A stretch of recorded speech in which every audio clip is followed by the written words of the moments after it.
Plug in that MIDI keyboard and tune in because it is time for Talking Points.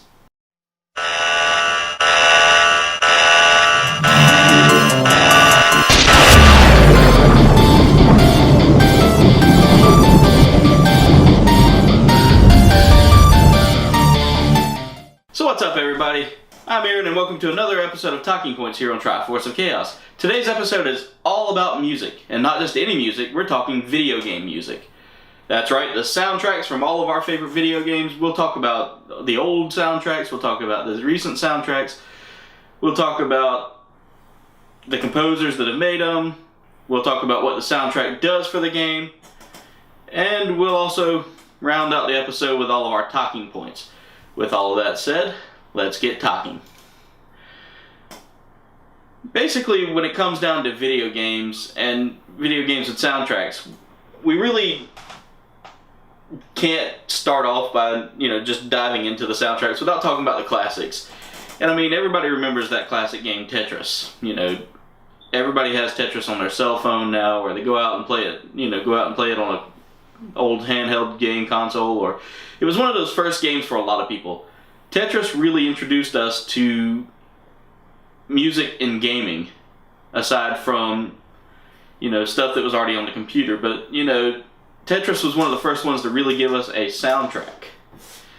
So, moving on, when consoles started coming into the house, we started getting, game developers really wanted to make games that were memorable and games that weren't boring and just didn't have anything to them. So a lot of companies started thinking, well, we can add a soundtrack to this, make it a lot better, and gamers will be captivated not only by the background, the moving backgrounds and the characters and the stories, but this music that goes along with it. So I mean, soon we started seeing games like Legends of Zelda, Super Mario Bros., Castlevania, Final Fantasy, Metal Gear Solid, just all of these games, or Metal Gear, I should say, not Metal Gear Solid, that came out for the Nintendo that really had just an awesome background, awesome music just to complement the atmosphere. Legends of Zelda gave us music that was the overworld theme, and then finally it moved into the dungeon theme. And then if you died, you got that little twinkling song that just let you know, hey, you can try again. Mario, it was, the music would be just the overworld theme. You died, you get that do-do-do-do-do-do-do-do-do, just the dropping, the dropping end of that song. And then if you lost all of your lives, you'd get the do-do-do-do-do-do-do-do. And, it's just so on and so forth. It made the game fun. The music just, it changed the way the game was played. You'd go into the water and you'd have that one song, or you'd go into the dungeon and you'd have another song. You'd go into Bowser's castle and you'd get that. For Metal Gear, I mean, it was just spy music, and that was the way it sounds. Spy Hunter was another great game that gave us music as well. Background music, what it would do for gamers, basically, gamers fall in love with these games strictly not for the game itself, but character development, like with the Final Fantasy games and Skyrim or Halo. The story, like in all the games that I just mentioned, as well as Metal Gear.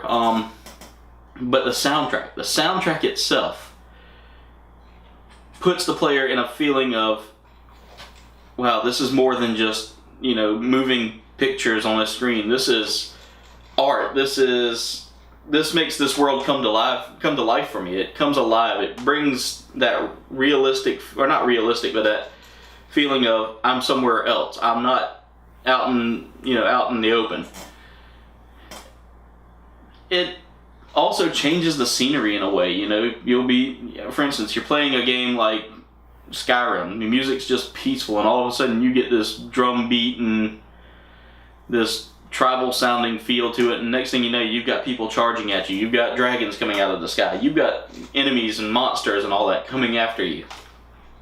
Minecraft gives you that peaceful serenity in its music that basically helps you, be relaxed while you're crafting, rather than getting frustrated all the time because, your building turned out to be just one giant cube. Now you can sit there and build while the music's just this peaceful, tranquil music. And, there's also the victory songs in the Final Fantasy games, or the, death songs like in Mario, and the intro song in almost every game has got an awesome intro theme now, which really makes the game itself, again, this world that we're escaping into. It gives the game an atmosphere that really just, it's hard to really say what that atmosphere would be without it. I mean, games like, and we can go into even recent games that have great soundtracks. With the advancement in video game technology and in consoles and all that, we went from having just simple MIDI tunes that were plugged down on a MIDI keyboard to now full symphonic orchestrated masterpieces. For instance, Legends of Zelda went from the simple 8-bit kind of MIDI keyboard sound to now you have Ocarina of Time, which gives us this beautiful sound of an ocarina. You get Mario games that now have this, instead of just the traditional Mario sound, now you've got songs that are just like in Super Mario Galaxy, this spacey, awesome soundtrack. Skyrim has got a soundtrack that, you literally could play that soundtrack for days and just be swept into this fantasy world that's torn with war, and then you get that with some of the songs, and you get the peacefulness of some songs, you get the bars and the inns and taverns and all that, you get the magic colleges and the colleges of the rest of the world. You get to go, you even get the feeling of being in that spiritual plane that you go to in Skyrim. Metal Gear, again, combat all the way through. The music is geared towards espionage tactics and spy games and games that are based in spy movies and other things like that. Fallout gives you the music that it's pretty much like this old 1950s feel, 40s and 50s feel. Even though it's a futuristic game, the music is very past, very almost like an old age style music that's not even kind of common anymore. BioShock Infinite gave us the feeling of being in the roaring teens and 20s with music that was very old school microphones, old school instruments, nothing electric really. And then you get games like GTA, which take our music and then have some songs created by bands that were in the game. For instance, GTA Vice City had this one band, Love Fist. Yeah, Love Fist. I remember that. That was kind of funny. And they had this hair metal band sound to them, and it was just so awesome. And then you get the infomercials within the game, the infomercials and commercials within the game that really speak about Vice City as a whole, and the stores in there and all that. So now you're getting all of that as well. Then you get the background music of when you walk into certain places, like in Saints Row and GTA when you walk in their weapons shops. Each of those are geared towards like a country western theme or an action sequence. The clothing stores are trendy, hip, and just awesome pop music. And then, we really can't talk about gaming music without talking about the composers that have written that music. And to me, one of the greatest composers we rarely ever get to hear about is, I'm probably going to butcher this name, Nobuo Uematsu, who is, if you don't know who he is, and again, sorry if I butchered the name, my Japanese is terrible. Uematsu was one of the greatest composers. He's still alive, but I don't think he works too much with Square anymore. He helped make a lot of the soundtracks for a lot of the games. Your Final Fantasy games, for instance. He was big into the development of Final Fantasy soundtracks with, I think, 7, 8. I think he did 9 as well, and 10. And then he also did stuff for the Chrono series of games like Chrono Trigger and Chrono Cross. Martin O'Donnell, another great name out there. He gave us the Halo soundtrack, Destiny, Oni, other great games like that.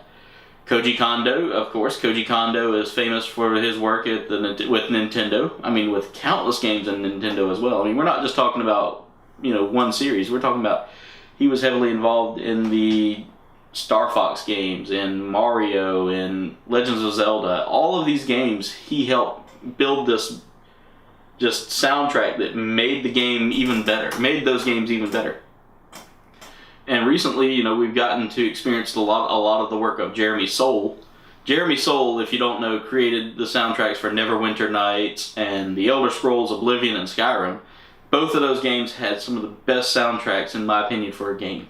Star Wars Knights of the Old Republic, he was heavily involved with that project as well. So I mean, you know, it's amazing to see what these artists have done to take a simple video game that has just a character moving around, adding music that matches what that character is doing, and it works so well and makes that game so much more fun. So now that we've kind of talked about everything, let's move on to our talking points. I know this is kind of a short episode. Normally we've been stretching them a little bit longer, but you know, music itself, I could go on for hours with it, and I really don't want to drag y'all through a long, drawn-out episode where I just blabber on about music. So anyway, last week we asked you, the viewers, what was your favorite video game soundtrack? Yeah, I kind of stopped on that for a second, had to catch my breath there. But anyway, Taylor says, Kingdom Hearts had a pretty good one. I have to agree with you, Taylor. I played Kingdom Hearts, and it had that poppy feel to it. It also had that Disney-esque feel with a lot of it. But it was also square, so you know, you got that Final Fantasy meets Disney feeling of a game with music that matched that. Noah, who answered last week with Halo, Skyrim, and Dragon Age, we've already talked about his answers, so I'm not going to go into too much detail. Thanks again, Noah, for coming on to the episode. If you haven't checked him out, definitely go back and check that episode, because that episode was actually one of our better ones where we talked non-stop, relentlessly about just all things game, you know, all things of what we talked about. I haven't drawn a blank. Damn, I'm terrible at this. But anyway, last week's episode, check out Noah. He had a great time on the show. Definitely need to go check him out. Alex writes, Silent Hill 2. I played Silent Hill for a little bit, and I tried Silent Hill 2, and the soundtrack actually added to that creepy factor that game had. John writes, Earthworm Jim. I played it back in the day, and I can't really remember the soundtrack too much, but it was probably one of the, from what I remember, the game had a pretty funny soundtrack that added on to the, humor of the game and the action as well, because most games back in the day of the Sega, Super Nintendo, all of that stuff had that just kind of upbeat MIDI feel to them. Nicole kind of pondered on this, and she said, Mario? I take it she might have meant to hit the exclamation point there, but the Mario series of games themselves do have some of the best soundtracks for a series. Jen writes, The Sims 1, 2, and 3, and Roller Coaster Tycoon. God, I stumbled on that one pretty badly. 1, 2, or 3. I agree. I played The Sims 1, 2, and 3. I never did get to play. I haven't played Sims 4. I don't have the urge to play any more Sims games. They're just the same game, just new graphics, new items here and there, but it's pretty much the same story. The music itself really kept you drawn into the game, because you could, buy the radio and you'd hear all kinds of different genres of music. Go into the stores and the background music's so awesome. Go into the building thing and it's got its own background music.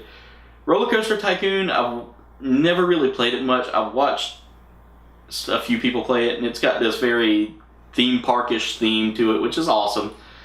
That music keeps you in that concept of, hey, I'm in a theme park. I'm building a theme park. I'm building this roller coaster that's going to make people fly off into the air and die. It's funny, and the music just keeps you going into that world.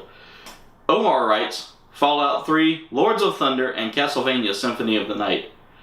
Again, Symphony of the Night I've played, and it's got that very Dracula feeling soundtrack to it. Very old school horror soundtrack. Fallout 3 again falls with that same, like Skyrim and what I was talking about earlier with Fallout, where you get some of the old songs from like the 30s, 40s, and 50s. Katie writes, Legends of Zelda Ocarina of Time. Now that I've actually heard some of the songs on that and some of the background music, it does have a great soundtrack.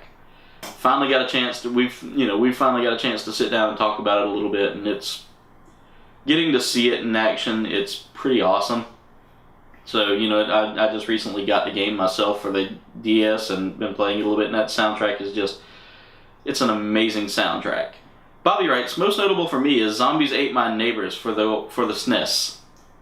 I will still hum a lot of those tunes. Again, when you have a soundtrack that you truly love with a game, those songs stick with you.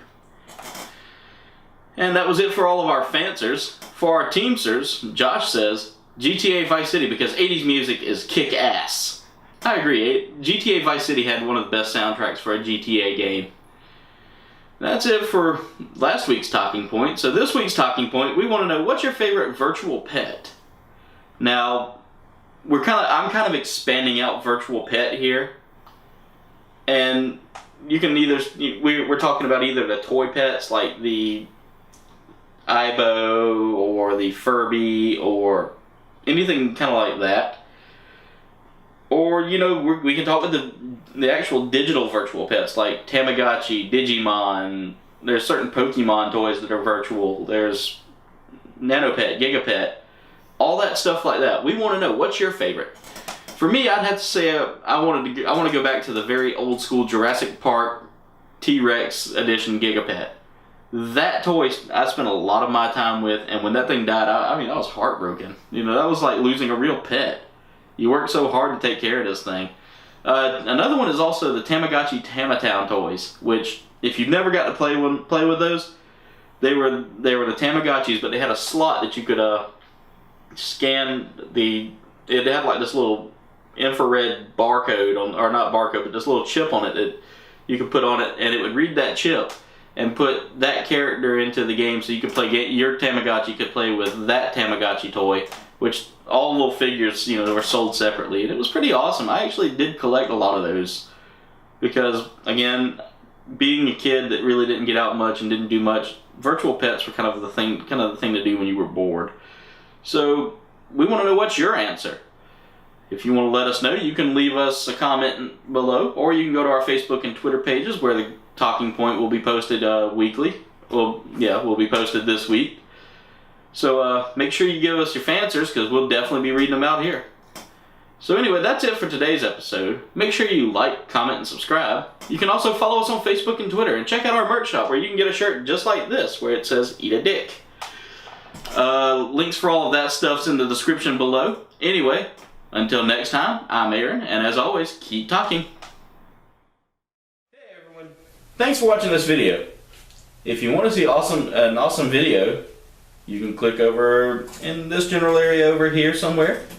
Maybe up here somewhere. Or if you want to see more of our stuff that we've done, you can click over in this general area over here. That's the subscribe button. Make sure you subscribe. If you want to insult us though, and not click either one of those links right there, just go watch a 1970s disco music video instead. Losers.